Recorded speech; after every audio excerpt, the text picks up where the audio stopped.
You are now watching M.O.D. Entertainment. Make sure you subscribe and check out the playlist.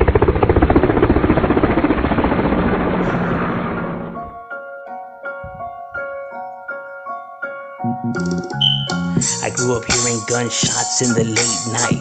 Ghetto bird, police sirens as a mother cries.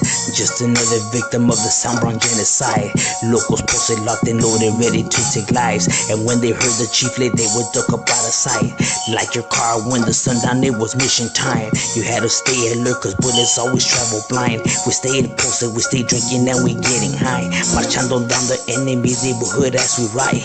Put the hood, put the glica sample, fuck their side. No regrets, but the truth is no peace of mind. G-File. Alright, now starting off right here, we have one of the oldest neighborhoods, which is the Barrio 3rd Street Midgets gang. Now they're right here located on McDaniel and 3rd. Now they're one of the oldest gangs in Boyle Heights. Been around since before the 1920s, so they're a pretty old school neighborhood. They were never really that large, but you know, they were active. They did their thing, you know what I mean? But you know, through the years with other gangs, you know, popping out and you know, spreading like wildfire, makes recruitment a lot harder. You feel me? You know, because you roughly don't see 3rd Street up no more. But occasionally you still will catch a floater from there or see it hit up. But that's who they are, the 3rd Street Midgets. Like I said, they're old school neighborhood, been around here since before the 1920s on Soto and 3rd and McDaniel and throughout all these back ends. You know what I mean? They kept the gangster, you know what I mean? People get it confused just because, you know, early neighborhoods, they think that they're paisa gangs, but they're not paisa gangs, you know what I mean? That was just their stilo, you feel me? But, you know, everything evolves with time. But yeah, the 3rd Street gang is definitely a neighborhood that, you know, it'd be putting in work and putting their body on the map, you know? They were very well known and respected. And yeah, that's what's up with the 3rd Street right there.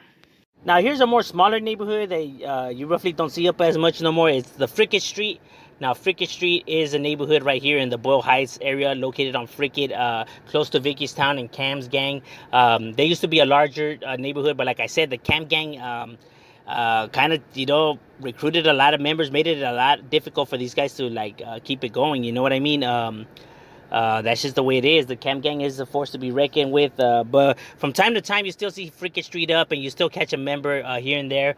They're not as large presence as they used to be, but nonetheless, they still have their, you know, floaters around there, be representing it and putting it down for their barrio. But yeah, that's what's up with the Frickett Street right there. You know, they were a pretty old school gang. I was told since the '60s, but oh yeah, you know what I mean. You roughly don't see them up, but.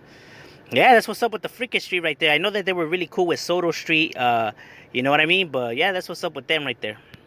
And here's another gang. It's called the Soto Street. Now, Soto Street, not to be confused with State Street, you hardly see it up now.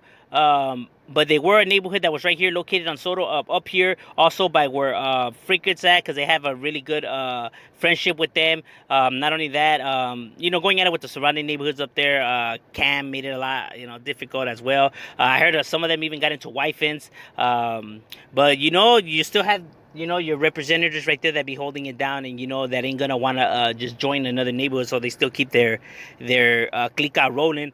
So from time to time, you still see their members, and they still see their hit ups and representing right there for the Soto Street. You know what I mean? It was a neighborhood that was, you know, pretty old school, around since the '60s, '50s, and you know, you still have some members that represented and put it down for the Soto Street, and yeah, that's what's up with the Soto Street gang right there, putting it down in the Boyle Heights area. Another neighborhood that you'll find over here, but it's located in the East LA area, but I'm putting them in the Boyle Heights portion because it just makes it a lot easier, is the King Cobra's neighborhood.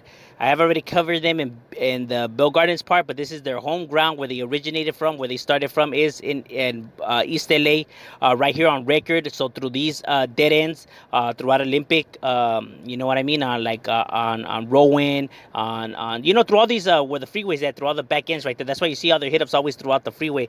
Now the King Cobra's neighborhood is a large neighborhood. They definitely with the business. They old school. You know, I was already told that they've been around since the '50s. And these guys ain't no chumps, ain't no pushovers, homie. You definitely see them up. You definitely hear about these guys.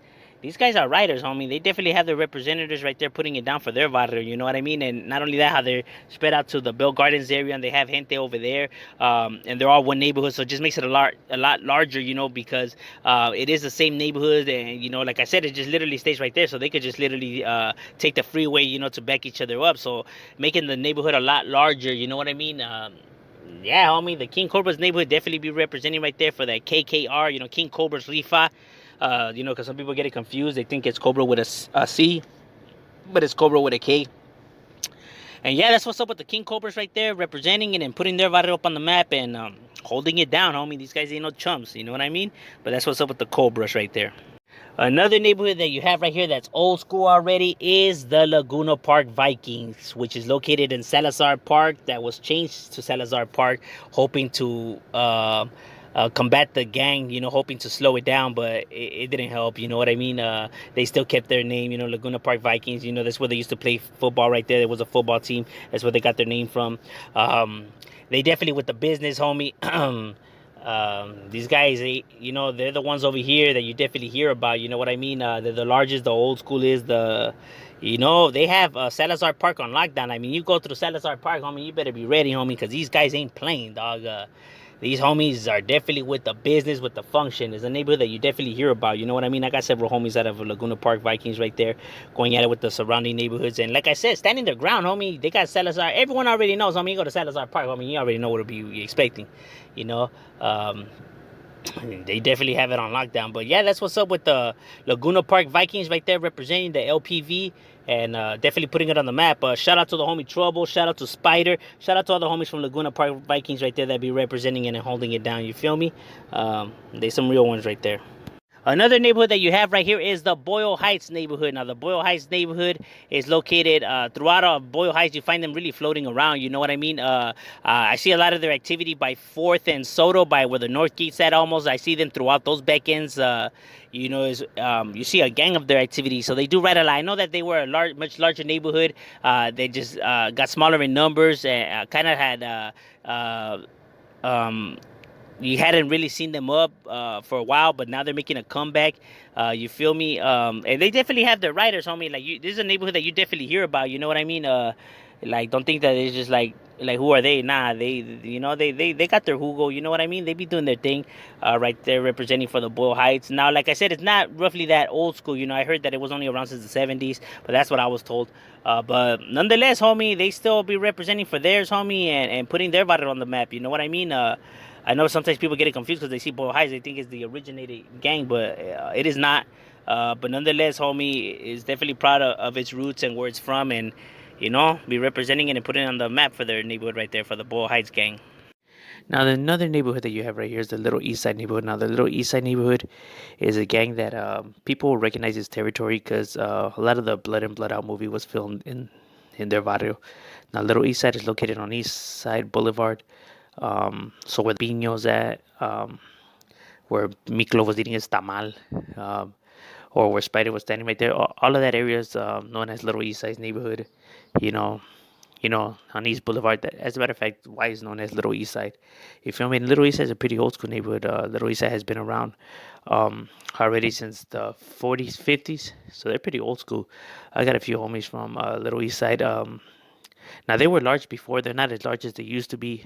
You know, like I said, because, you know, homies getting busted, a bunch of neighborhoods, you know, just, you know, popping out of all over the place. But Little East Side is definitely a neighborhood that gente hears about, and they were very well respected and definitely put in their work, homie. These guys are no chumps, no pushovers. You know what I mean? And they be right there representing for their barrio still and holding it down for their Little East Side. You feel me? Shout out to the homie Smokey. Shout out to the homie Stomper. Also, shout out to all the homies from Little East Side. They be putting it down for their barrio and putting it on the map.